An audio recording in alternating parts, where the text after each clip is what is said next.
Hey there, everyone. This is Dr. John Tantillo, the Marketing Doctor, bringing you a new blog site called BrandTalkk Another Way to Talk.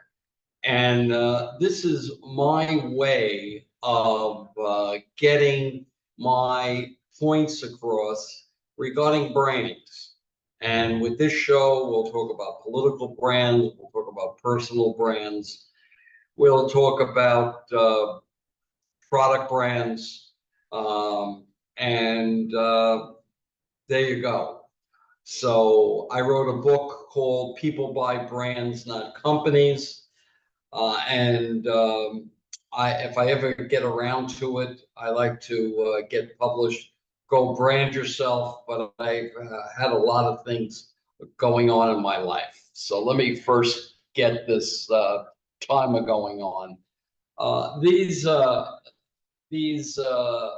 blogs that I'm going to be doing about once a week for 15 minutes will talk about how I see the world as a 73-year-old PhD in applied research psychology from Hofstra University, who has worked in the New York State Assembly from one of the brightest assemblymen that I knew, and my political mentor, Cliff Wilson.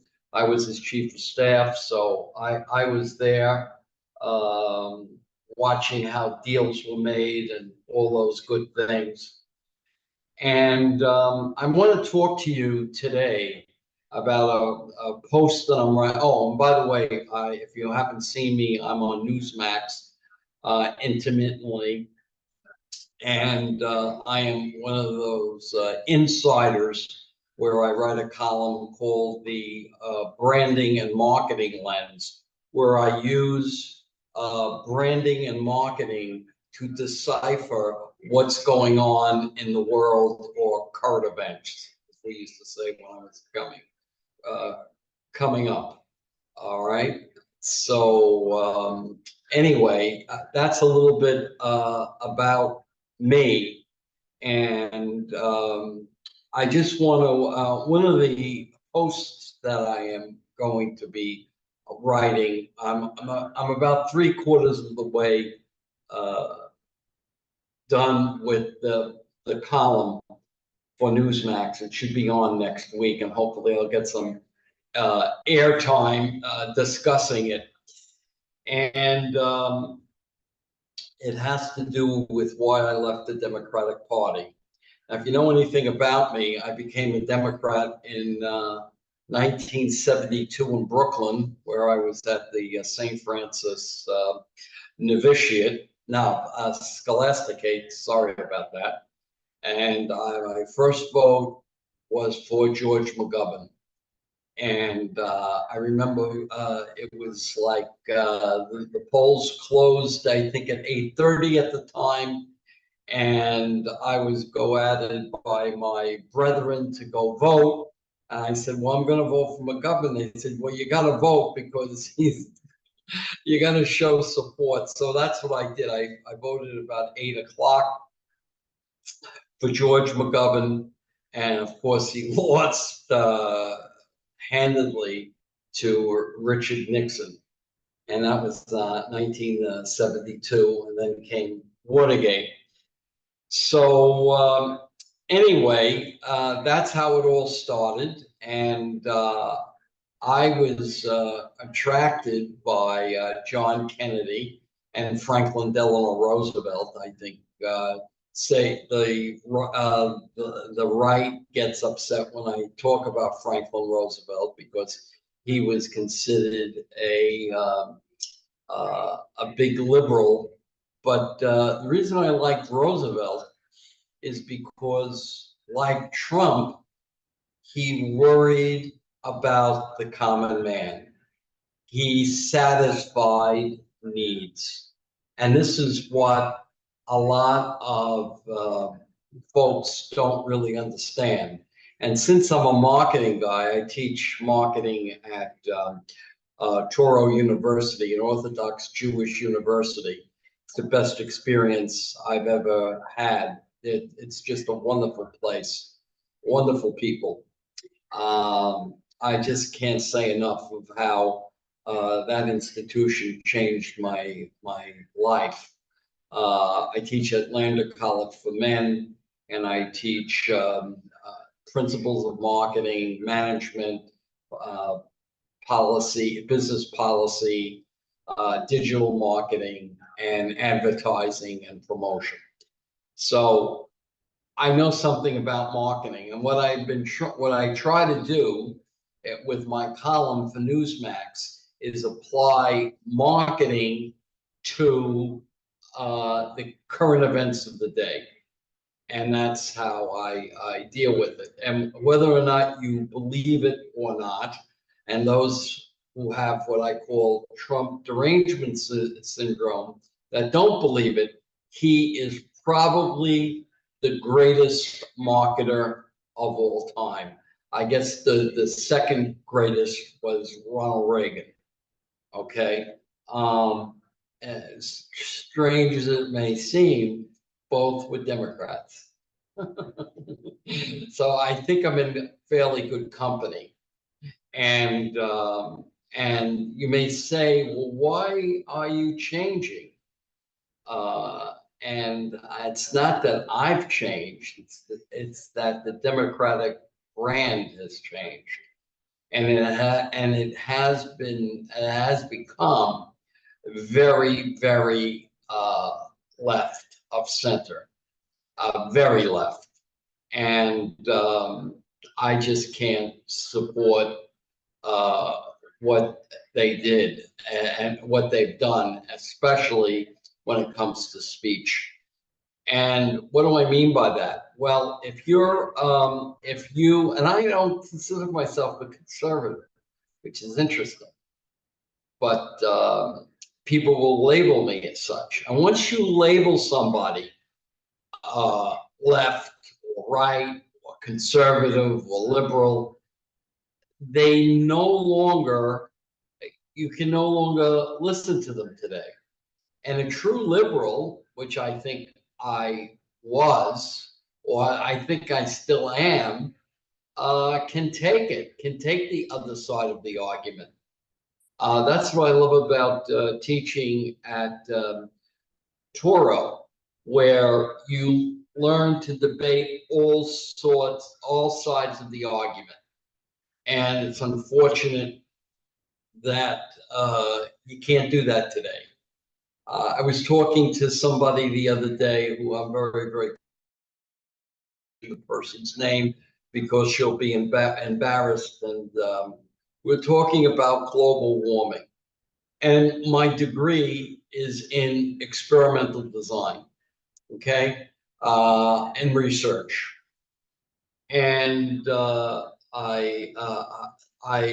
she had asked me whether or not I believe, okay, in global warming. Was now it's changed to climate change. So it's just from a scientific perspective, you can't lose when you say change. So if it gets hotter, you win. If it gets lower, you win. And I remember in the 1950s, it was everybody was screaming about the planet getting cooler. But but I don't want to digress. Anyway, I think it's just, well, this person said to me, you mean you don't believe in global warming? I said, well, no, I don't, not in its entirety, and not that it's on the critical nature of it, okay, the alarmist perspective. And she said to me, you mean, Johnny, you're a denier? And no, I'm a skeptic. And if anybody knows anything about that course that I teach as well, marketing research, the one thing that you don't ever want to do is have bias when you go into studying a phenomenon. Can't do it. You've got to be objective. You've got to be skeptical. And in the old days, there were two kinds of errors to make in science, a type 1 error and a type 2 error. A type 1 error says that a phenomena does exist when in fact it really doesn't. And the type 2 error is missing significance, or saying that a phenomena doesn't exist when in fact it really does. So in the old days, the thing that I was taught, what you never want to do as a scientist, is make up significance. In other words, say that a phenomena exists when in fact it really doesn't. That's what you call a type 1 error. Or if we apply it to a global warming or climate change, it would be saying that climate change exists when in fact it really doesn't. All right, that's a type 1 error. A type 2 error is missing significance, of saying that a phenomenon does not exist when in fact it really does. Okay, now when I was coming up, the worst thing you could do was make up significance. Okay, the very thing that this new crowd, and I would say under 55 years old, okay, that crowd, you can't talk like that, otherwise you're like my friend who called me a denier. And that's the problem with what I think the science of global warming, okay, or climate change. All right. And then the problem is that if you have a paper, or you after months and years of research, you're doing a paper, and it shows that that it isn't a significant difference. There isn't global warming. You won't get it published. They won't publish it for you because there's a bias among the people that are sitting on the referee journals. So it's a real problem. And by the way, as a person of the earth and not a denier, I say that we should be careful of the environment. And the funny thing is that if we, in fact, drill, baby, drill, the way we drill for oil is environmentally more positive, or we do more to decrease pollution and respect the earth than any other country. So you get any other country like a Venezuela, like a Russia, and they don't give a darn. They're ripping up and doing exactly what they want to do without any concern for the environment.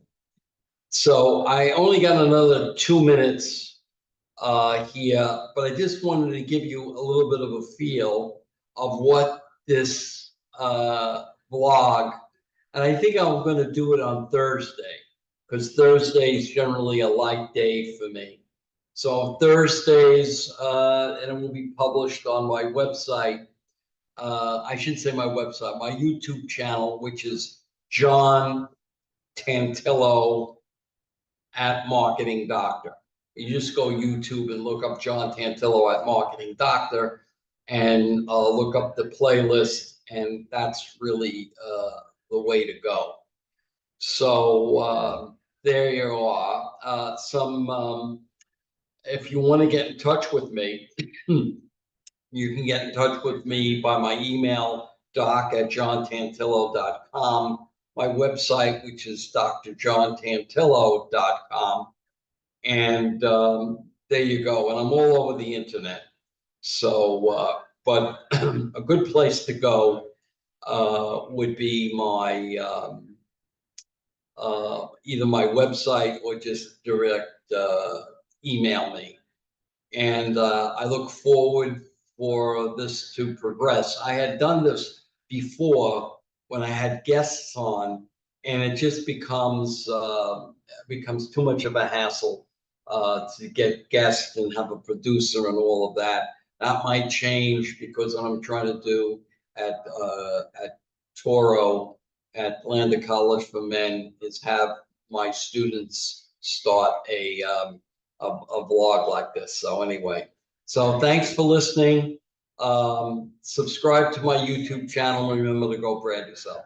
Bye-bye.